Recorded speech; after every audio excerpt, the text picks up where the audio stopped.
Ei, você, leitor e leitora do Portal do Holanda, você mesmo, você mesma. Hoje, segunda-feira, que dia legal. Eu adoro as segundas-feiras. Sabe por quê? Porque a segunda-feira, para mim, ela traz assim, um sentido de renovação. A gente está começando tudo de novo. Não é? Na segunda-feira. A sexta-feira é outro sentimento, é outra coisa.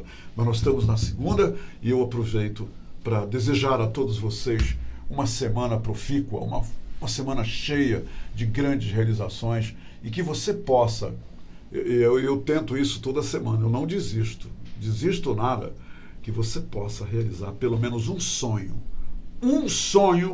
ok? Durante esta semana. É o nosso desejo, todos nós aqui do Portal do Holanda. Eu aposto que é o desejo também do nosso ilustre convidado, Dr. Rizieri Gomes, cardiologista, o homem que toma conta do nosso coração, que veio aqui conversar com a gente sobre fazendo uma abordagem muito séria, gente, muito séria. Eu quero alertar vocês para uma coisa, né? Já que eu quebrei o gelo, né? O gelo está quebrado, iniciamos a semana. É o seguinte, vivemos na era da tensão. Todo mundo tensionado. Eu nunca vi, eu que já estou por aí há muito tempo, eu sempre digo, doutor, que eu tenho menos futuro e muito passado, entendeu? E muito mais passado. Então, eu já experimentei várias épocas da minha vida, mas uma época tensionada como esta, sinceramente, as pessoas com medo, as pessoas nervosas, as pessoas estressadas, as pessoas com motivo para estar sempre alerta. Antes eram só os escoteiros, agora é todo mundo. É sobre isso que a gente vai falar. Principalmente porque tudo isso pode causar um efeito muito negativo nos nossos corações. Quem vai abordar esse tema muito importante é o Dr. Rizieri. Então, se você tem um amigo, uma amiga que está aí muito tenso, cheio de ansiedade, muito cheio de angústia, liga para ele e diz, ó, Humberto vai fazer o comercial e volta já já, é melhor você se ligar, porque, minha gente, é sério, hein? É muito sério. E o que ele vai dizer aqui pode mudar as nossas vidas. Olha o que eu estou dizendo. Para melhor, lógico. Para melhor. Volto já. Se quero te amar e te amar e te amar muitos anos, cuida bem de mim. Então misture tudo dentro de nós. Olha só, gente. Estamos de volta e agora é para valer. E é o seguinte. Durante a campanha eleitoral, vários candidatos passaram por aqui e disseram que a população está com medo. Está todo mundo com medo da violência, disso, daquilo, as pessoas estão presas dentro de casa, está todo mundo com grades, a gente no ônibus, na parada do ônibus, andando por aí. As pessoas estão com medo. Bora ver o que isso pode trazer como consequência. Dr. Rizieri Gomes, muito obrigado por ter atendido o nosso convite. É muito legal recebê-lo aqui no nosso HH do Portal do Holanda. Muito legal mesmo. Poxa, Humberto, muito obrigado pelo convite. É um prazer estar aqui com vocês. Doutor Rizieri, o senhor ouviu o que eu acabei de dizer de que as pessoas estão tensionadas, está todo mundo com medo. O senhor concorda com isso? É fato que nós vivemos uma era de muita tensão, de medo. As pessoas estão assustadas? Assim, concordo, isso é uma pura verdade. E, assim, além disso, a gente tem uma sociedade mais imediatista hoje. Ela precisa tudo rápido para ontem, agora, prazos, tempo. A vida se tornou muito estressante, né? Às vezes a gente ouve pessoas comentando de forma muito pejorativa que a vida ficou chata. Muita intensidade, muita cobrança, tudo ao mesmo tempo, sem a gente conseguir definir muitas vezes foco, porque você vive uma vida de apagar incêndios, né? Todos os dias você precisa resolver problemas.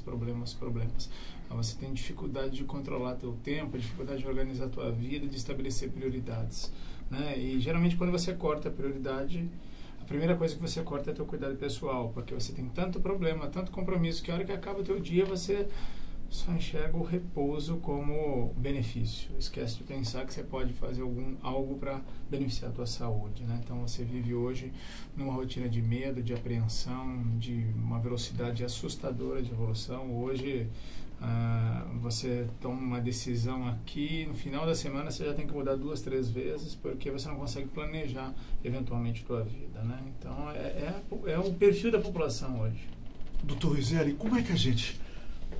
existe uma fórmula para a gente desacelerar? Quer dizer, o que o senhor recomenda as pessoas devam fazer para criar uma nova rotina desacelerando?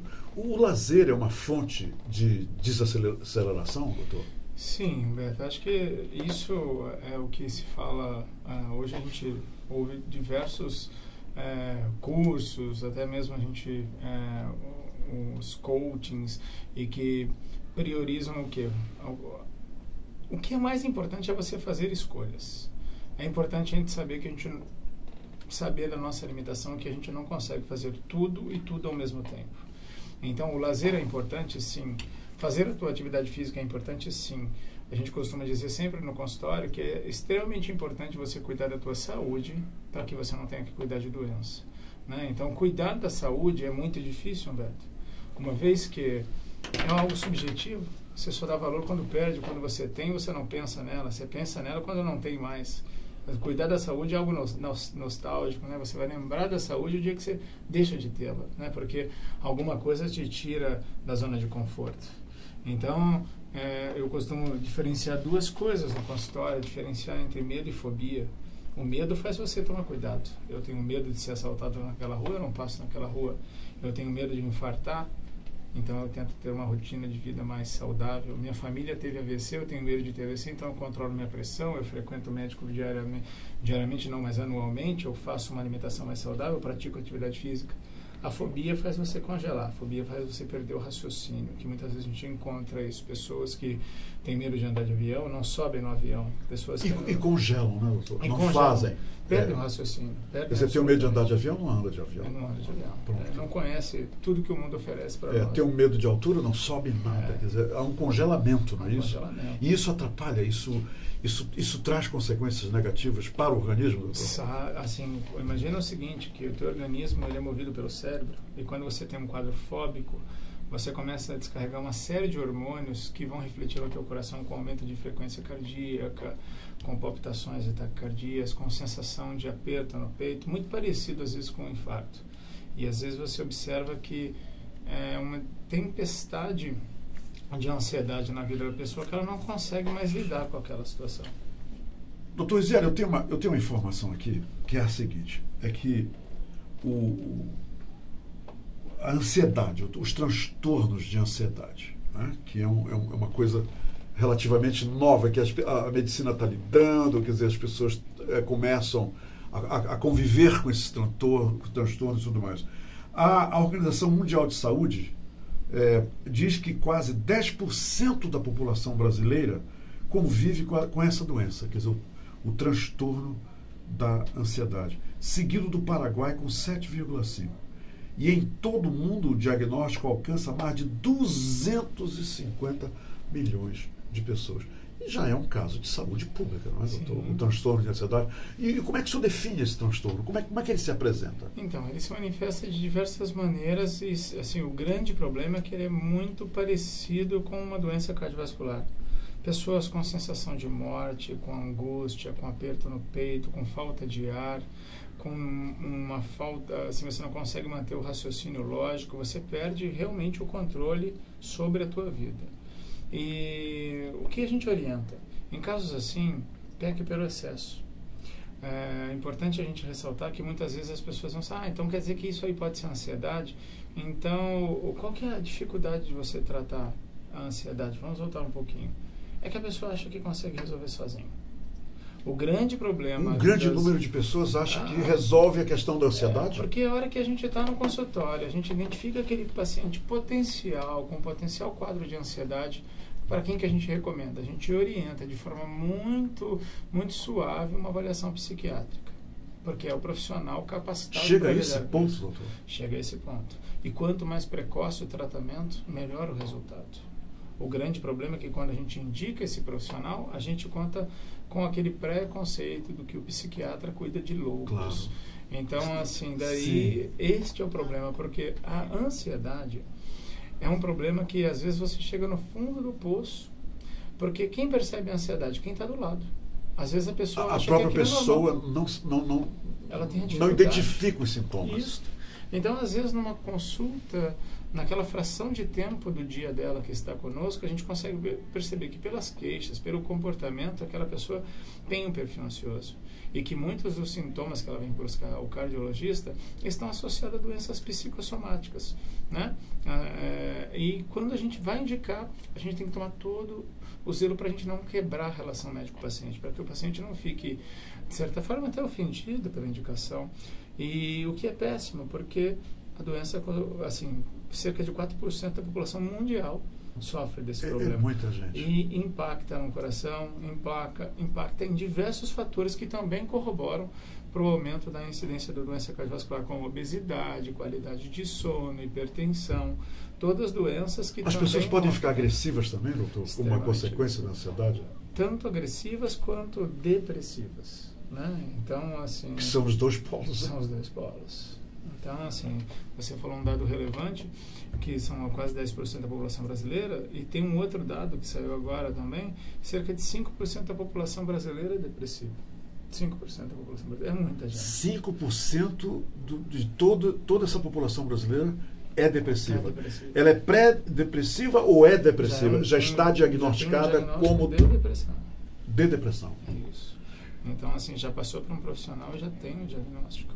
Então, isso é relevante, porque são hábitos de vida que nos levam ali, são escolhas feitas ou que a gente deixou de fazer. Quando você vê o comportamento da população, a gente vê todos os meses ou todo ano sai uma bomba em termos de estatística para que nos choque, para que nos incomode. Saúde, a gente precisa ser incomodado com a nossa saúde. A gente não tem que fazer plano para o próximo verão, mas plano para os próximos 20 anos. Como é que minha vida vai estar daqui 20 anos? O que eu estou fazendo para estar? Como é que eu quero estar? Eu quero estar ótimo, mas o que eu faço? Nada. Eu fico aqui na cadeira, não pratico atividade física, me alimento de forma inadequada. Então, eu quero ter uma boa saúde. Né? Uma pesquisa... E hoje em dia não é a falta da informação, não. Né? Bombardeiam a gente, exercícios físicos. Você não pode estar inativo, mas muita gente não ouve, mas não faz nada. Uma pesquisa do Ministério da Saúde, feita pelo Vigitel, demonstrou que 89% da população brasileira quer viver acima dos 80 anos. Só que apenas 17% cuidam relativamente contribuem para atingir esse alvo. Então, assim, a disparidade de querer viver bastante e cuidar e ser responsável pela tua saúde, né? Doutor, me diga uma coisa. A questão da faixa etária. Os jovens podem se tornar depressivos? Ou somente de uma certa idade em diante é que a depressão e a ansiedade se manifestam? Então, ambas podem acontecer em qualquer período da vida. Qualquer período. A faixa etária de maior incidência de depressão é acima de 55 anos, acima de 50 a 60 anos de idade. Então, porque estão associados a uma rotina de vida muito estressante, ao cansaço, perda de emprego, perda de um ente querido. Luto. Então, assim, geralmente está um relacionamento que finda. Então, geralmente estão nessa faixa etária a maior incidência dos depressivos, mas pode acontecer em qualquer faixa etária. Qual é, doutor Rizieri, existe esse primeiro sintoma? O senhor falou, que a pessoa do lado é que percebe, não a pessoa. Então, baseado nisso, qual seria o primeiro, segundo, terceiro sintoma que o organismo emite de que uma pessoa está começando a desenvolver um transtorno de ansiedade? Então, geralmente é comportamental, né? Então, você começa a observar assim, nós somos ansiosos por natureza, né? Somos imediatistas, como foi o próprio meio nos molda dessa maneira, né? Feliz aquele que consegue sair dessa influência e ter uma vida mais equilibrada. Mas principalmente numa fase da vida que a gente está mais agitado, a gente tem uma ansiedade maior. Então é importante a gente observar se aquela ansiedade não está atrapalhando a tua rotina de vida. Se não está fazendo com que você prejudique teus compromissos, o teu labor, se aquilo chega a atrapalhar. Você vai fazer uma apresentação, você está tão ansioso que você trava na hora de fazer a apresentação. Ou seja, a gente, assim, para quem não trabalha no dia a dia, estar aqui é um momento de ansiedade. Estou ansioso, mas isso não atrapalha que eu fale em público. Então, quando você começa a ver que você perde o controle das suas faculdades, que você não consegue exercer teu dia a dia, a tua profissão, você vai fazer uma cirurgia, você chega lá, trava na hora de cirurgia. Você vai dirigir um carro, você trava no meio do trânsito. Então, assim, são situações que começam a comprometer o teu labor, o teu dia a dia, as tuas funções diárias. Isso a ansiedade faz. Já a depressão, é importante a gente observar o comportamento, isolamento social, né? Não comparecer em locais públicos, você se fechar para os amigos, você está chorando, não querer sair de casa, ficar recluso. Então, aquele choro assim sem explicação ou por qualquer coisa. Crises de choro sem motivo aparente. O que a gente recomenda? Busca um profissional especializado, um psiquiatra, no caso, para uma avaliação. Olha só, um relatório aqui diz que no ano passado, quer dizer, 2018, o INSS concedeu 12% a mais de licenças do que em 2017 para o tratamento de doenças mentais. Quer dizer, é uma questão, infelizmente, como o senhor falou, eu tenho preconceito no meio e etc, etc. Mas a insônia, doutor Rizzieri, pode ser um indicativo de que, de repente, a pessoa está começando a desenvolver algum problema causados pelo transtorno de ansiedade? Assim, por exemplo, pessoas que, de repente, a rotina do sono mudou totalmente, não conseguem mais dormir. Existem alguns estudos associados à qualidade de sono e às doenças psiquiátricas. Por exemplo, pacientes que têm uma qualidade de sono muito ruim, maior propensão a ser depressivo ou ansioso, né? A própria ansiedade faz com que a gente também não tenha uma boa qualidade de sono. Então você começa a avaliar assim, como é a tua noite? Você consegue chegar em casa, se desligar dos problemas, ou você tem o hábito de ter a TV no quarto. Então, assim, aquela luz branca da TV prejudica a indução do sono. Ou seja, a gente chega, deita na cama e começa a vir tudo que você fez no teu dia a dia.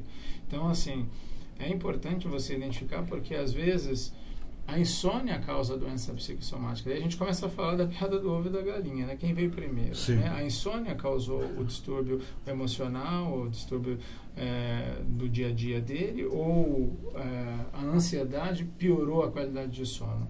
Cabe a pessoa daí começar a avaliar. O que começou primeiro? Eu comecei a dormir mal, de repente minha vida piorou absurdamente. Tudo bem, então minha qualidade de sono muito baixa, estou dormindo pouco, está gerando uma série de transtornos no meu dia a dia. Mas é importante a gente fazer essa individualidade. Doutor Rizzieri, uma pessoa, e isso agora eu estou me colocando no lugar dos familiares, uma pessoa que, um grupo de familiar percebe que um dos seus membros está justamente apresentando esse tipo de sintomas, esses tipos de sintomas que o senhor acabou de mencionar, eles deveriam recorrer, primeiramente, a uma ajuda envolvendo uma análise psicológica primeiro ou imediatamente para o cardiologista? Quer dizer, qual é que o senhor recomenda? Eu acho que é mais fácil, talvez, eu só estou querendo incrementar minha pergunta, sim. Seria mais fácil levar para o cardiologista para que ele endosse o desejo da família de levar o paciente para uma avaliação do psiquiatra, do psicólogo? Foi perfeita a tua colocação, Beto. Assim, o que é importante, independente de a gente supor que o paciente tem alguma doença psicossomática, qual é o nosso dever no consultório? Dar informação. Informação te traz segurança. Então eu preciso saber se o seu coração está bom mesmo. Por quê? Hoje em dia, a ansiedade, estresse e depressão tem as costas desse tamanho. Então, tudo é ansiedade, tudo é depressão e corre o risco de a gente ser negligente num diagnóstico importante. Então, a doença cardiovascular é a doença que mais mata no mundo. Enquanto nós conversamos, 3 pessoas morrem no mundo, uma por doença cardiovascular. Doutor, continua esse índice, continua altíssimo. No Brasil, cerca de 350 mil mortes por doença cardiovascular ano. Então, assim, todo e morte ano, súbita, né? Assim, quando não morre subitamente, antes de chegar no hospital, morre em decorrência da doença. O paciente infarta e às vezes operado, infarto, mas vem a morrer, aí diminui drasticamente a qualidade de vida do paciente. E isso tudo impacta para a sociedade de uma forma geral. Então, cabe a gente dar para a família e para o paciente, principalmente, a segurança de que ele não tem um problema cardíaco naquele momento e que ele deve buscar outras causas para investigar todos os sintomas que ele tem. Quando aí nós sugerimos a possibilidade de fazer uma avaliação psiquiátrica. Eu já experimentei ouvir das pessoas que fulano morreu de repente, não fumava, não bebia, tinha uma vida controlada, ele era um cara... Como é que pode ser um cara não fuma, não bebe, como tantos fazem em excesso, e ele vai, infarta e morre? Ótimo. Quer dizer, como é que o senhor explica isso? Não, essa pergunta foi extremamente elucidativa agora, porque agora a gente vai desmembrar fatores de risco para que a população entenda de forma geral, porque o atleta morre e aquela pessoa que fuma está lá fumando até hoje. Na doença cardiovascular, a gente pode dividir em 3 categorias de fatores de risco. Fatores não modificáveis: idade, sexo, raça, histórico familiar. Esses você não consegue mudar. São coisas que vêm inerentes da tua genética, da tua história. É a carga genética que você transporta, cada um de nós. E aniversários. Quanto mais a gente não caminha para a melhor idade, né? Figurativamente falando, a gente faz isso, mas a gente caminha para deterioração. Nós vamos piorando com o tempo, né? O nosso corpo vai piorando. Fatores parcialmente modificáveis. São doenças que não têm cura, mas têm controle. Pressão alta, diabetes, colesterol e estresse. São 4 doenças sem cura, mas que têm como controle contínuo a sua fonte de prevenção. E fatores que, esses sim, dependem do paciente, dependem de nós, de todos nós. Alimentação, bebida alcoólica, cigarro e sedentarismo. Isso aí nós temos controle disso. Temos que ter o porque controle. Envolve consumo. Porque quanto mais você fizer isso daqui, pior fica os intermediários, né? Quanto mais eu como, quanto mais sedentário, maior o risco de diabetes, maior o risco de colesterol, maior o risco de hipertensão. Então, assim, se eu impacto muito nisso, consequentemente isso trará consequência. E isso aqui não tem como mudar.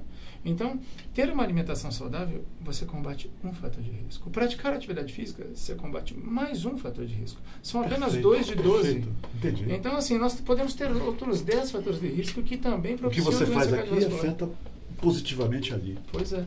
Então, às vezes, a pessoa julga, o fulano era atleta, comia alface, corria e infartou. Tá vendo? Por isso que eu como tudo errado, isso? Porque vou infartar do mesmo jeito. Então, a gente ouve isso de forma pejorativa e as pessoas não entendem que não são só esses cuidados que ocasionam a doença cardiovascular. E sim, quanto mais fator você tem, maior a probabilidade de ter a doença. Por outro lado, não significa que o pai infartou, vai infartar também e vai ficar contando no relógio. Sim, claro, né? Claro. Essa pessoa que tem a genética que joga contra precisa tomar muito mais cuidado nos fatores modificáveis. Por quê? Medicina não é ciência exata, mas a probabilidade faz a gente criar estatística. Então, estatisticamente, essa pessoa tem um risco maior de vir a desenvolver a doença. A ansiedade é tratada com remédios, doutor? De que forma ela é tratada? Então, ela tem que passar por uma avaliação de um colega e, dependendo do grau de ansiedade, às vezes ele encaminha para a psicanálise, às vezes para o tratamento medicamentoso, geralmente esse é associado junto com a psicanálise, que pode ser feito por um psicanalista, não necessariamente um psiquiatra. Então, pode ser um psicólogo, um psicanalista ou até mesmo um psiquiatra com formação em psicanálise também. Agora, a maioria dos casos requer o envolvimento do profissional da psicologia, não é? A maioria. A grande maioria. E as pessoas têm que estar preparadas para isso, né? Quer dizer, multidisciplinar, né? Você vai envolver vários profissionais, né? E uma mudança de estilo de vida grande. A pessoa que chega no nível desse, ela perdeu o controle do avião, né? Ela não tem mais o controle. Então, assim, é importante reconhecer. Você pedir ajuda não é sinal de fraqueza, é fortaleza, porque você está percebendo que você não consegue tomar as decisões da sua vida de forma isolada. Você precisa de ajuda. E a gente dizer, ei, sai dessa, peraí, acaba com isso, vamos lá fora, vamos dançar. Isso não resolve nada. Não, porque nesse momento, tudo que a pessoa quer é ficar sozinha. Tudo que ela quer é ficar sozinha. Se isolar. Se isolar. O senhor mencionou, o Paulo já está ali cutucando a gente, o Paulo é terrível. A Camila está ali só olhando, a Camila está, daqui a pouco eu vou falar em ti. Doutor, já que o senhor falou na questão da alimentação, né, que as pessoas têm que se alimentar corretamente, eu quero mostrar para todo mundo isso aqui. Eu peguei essa reportagem, que um grande amigo meu, o doutor Estênio Gomes, um dia desse disseram que o café fazia mal, agora não faz mal. Aí outro dia disseram que o comer ovo fazia mal, agora não faz mais mal. Dizem que uma taça de vinho todo dia faz bem. Eu gostaria que o senhor nos dissesse o seguinte: qual é a sua opinião sobre essa reportagem que diz inútil para o coração? Um estudo recomendado, está aqui a reportagem, estou lendo para vocês daqui, tá? Um estudo recomendado pela Organização Mundial de Saúde revela que consumir cápsulas de ômega 3 diariamente não previne doenças cardiovasculares. Aí o texto que o senhor leu, o texto disserta aqui que, né, a coisa não é assim como todo mundo anda falando por aí. Primeiro, eu gostaria que o senhor abordasse o paradoxo francês, que todo mundo fala e pouca gente se entende. O senhor concorda que nós nos alimentamos no Brasil de forma assim, de terceiro mundo, uma alimentação que desregrada é realmente essa a definição de como nós nos alimentamos aqui no Brasil? É isso, doutor? O que a gente pode... Eu estou falando no todo, quer dizer, no quadro geral. A nossa alimentação é uma alimentação, por que de terceiro mundo? Porque é uma alimentação de uma colônia de exploração, onde a gente precisava de uma alimentação com muita energia, muito valor energético, para que a gente trabalhasse na lavoura. Então a gente veio para cá e instituiu esse padrão alimentar com muito carboidrato, né? Porque são alimentos construtores. Feijão, arroz e ovo. E bora. Então, assim... né? E bom, ainda tem a farinha, e né? Ainda tem a farinha. E o grande problema é que a gente parou de trabalhar na lavoura. Só que não parou de comer como se trabalhasse na lavoura.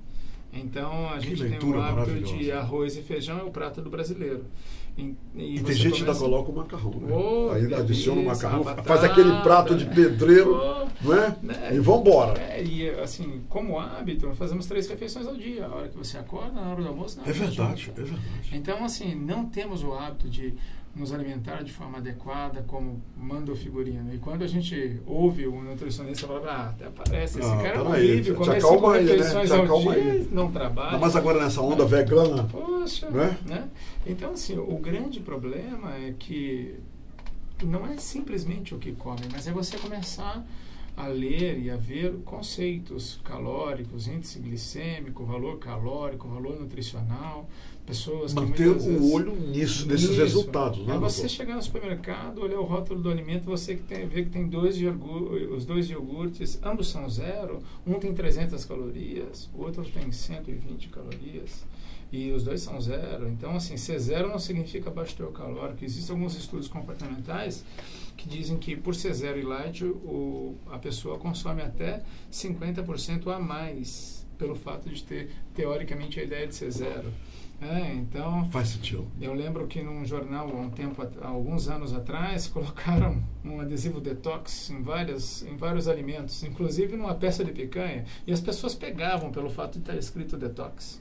Né? Mas não olhava o rótulo do que estava escrito. Então, nós não temos esse hábito de ler a bula, de ler o rótulo. Não temos, né? Não temos.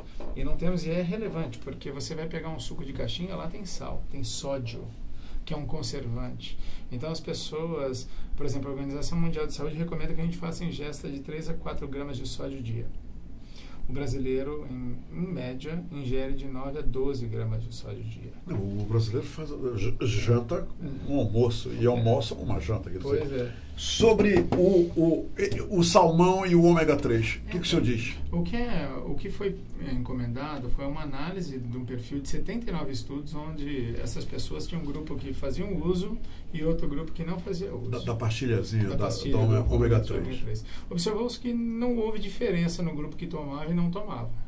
Então, teoricamente, pelo que esse registro diz, porque o que é o registro? É o estudo de outros estudos. Por exemplo, eu pego 79 pesquisas e avalio elas, como elas foram feitas. Então, não foi uma pesquisa direcionada para isso, mas eles pegaram todos para poder avaliar. E mostrou-se que não houve benefício. O que a gente sempre diz dentro da cardiologia, não existe dentro da literatura cardiológica um capítulo do livro que fala assim, faça o uso do ômega 3. A gente sempre recomenda fontes alimentares que contenham ômega 3. Por quê? Você vai comer mais saudável. Você vai comer salmão, você vai comer frutos do mar. O peixe com um teor alto de ômega 3 está no mar. No mar. Ele é retirado e tem todo um processo que vai diminuir, logicamente. Você começa a observar o seguinte, nós temos um peixe regional. Sim. Bem famoso, que é o tambaqui. Peixe altamente saboroso e também bem gorduroso. coloca um tambaqui para assar no forno e coloca um salmão para assar no forno. O que acontece com o salmão? O que acontece com o tambaqui?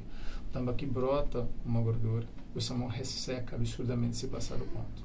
Então, assim, você tem que tomar cuidado porque você tem alimentos que teoricamente são mais saudáveis. Não dá para comparar um peixe com outros alimentos que não são tão saudáveis, mas nem todo peixe tem baixo teor de gordura. Nem todo peixe ele é tão saudável assim. Nem toda parte do peixe. Você vai comparar um matrinchã com um pacu, por exemplo, você vai ver o teor de gordura que tem no pacu. Então, assim, a gente precisa ser um pouquinho mais crítico do alimento que a gente consome. E mais observador. Mais observador. Você tem que tomar cuidado com o que você come, porque levar a comida à boca é tua responsabilidade. Né? Então, o que você e a gente pode morrer pela boca. Com certeza. Não só o peixe. Doutor Rizzieri, para encerrar, me diga uma coisa. Você tem que pedir ajuda. Alguém percebeu um sintoma, alguma coisa diferente em você? Eu estou falando agora do transtorno de ansiedade, que nós abordamos aqui. Tem que pedir ajuda, não é, doutor? Recorrer à ajuda, essas pessoas têm que ser ajudadas, não é isso? Busque informação. Mesmo que você dentro da tua concepção acha que não é nada muito grave, mas assim, entenda o seguinte, sou médico. Se vem um tributo para mim, eu acho que eu não sei nada de tributo. O que eu pego, vou atrás de uma pessoa que sabe muito mais. Claro. Então, assim, busque informação, que o que vai te trazer segurança, o que vai te tirar do medo desse ciclo é a informação. Busque conhecimento, busque alguém que possa te ajudar, alguém que possa te aconselhar de forma adequada. Saiba se você tem saúde mesmo. Verifique uma vez ao ano os teus exames. Por quê? Você fez um comentário agora há pouco, a pessoa súbita, doença cardiovascular são doenças crônicas de evolução progressiva. Quando você bem devagarinho ela vai caminhando, ela vai evoluindo. E o primeiro sinal dela pode ser súbito, numa doença grave como um infarto, como um AVC. Mas a pessoa ela vinha caminhando já de forma silenciosa com a doença, só que como não investigava, como não verificava, infelizmente perdeu o tempo da prevenção. Doutor Rizzieri, muito obrigado pela entrevista e eu tenho certeza que eu me sinto aliviado, porque eu disse aqui no início da entrevista que o que o senhor ia dizer que poderia muito bem mudar a vida das pessoas. E agora eu constatei, depois da entrevista, que tudo que o senhor falou, tudo, pode muito bem mudar para melhor a vida dos leitores e leitoras do Portal do Holanda e de todos aqueles que tiverem acesso a essa entrevista. Muito obrigado, doutor Rizzieri. Obrigado mesmo e quero agradecer penhorado, assim, de público, a Camilinha, uma menina muito querida, sua assessora de comunicação, que não mediu empenho nem desempenho para que essa entrevista com o senhor acontecesse. Obrigado, Alberto, pela oportunidade. É sempre um prazer a gente falar e tentar trazer informação, porque é o que nos garante. O senhor quer dar um telefone, um endereço, o Instagram ou alguma coisa? Esteja à vontade, doutor. A gente tem o Instagram, que é Dr.Rizzieri, Rizzieri com 2 Es, e temos também o telefone... Dr.Rizzieri. Dr.Rizzieri. Ok. E temos o telefone 99115-0011. A gente fica bem disponível por redes sociais também. 99115-0011. Isso, na rede social a gente está sempre ativo. Qualquer coisa, qualquer dúvida, pode perguntar lá que a gente responde, com certeza. Tem várias perguntas para o senhor no nosso Face. Camilinha, por favor, colha algumas aí ou todas para que o doutor Rizzieri possa responder, porque aqui, infelizmente, é impossível. Obrigado, doutor. Obrigado mesmo. Prazer em entrevistá-lo. Muito grande. Ferveu meu coração. Entrevistá-lo. Ferveu meu coração. Ok, minha gente. Até amanhã. Boa semana para todos.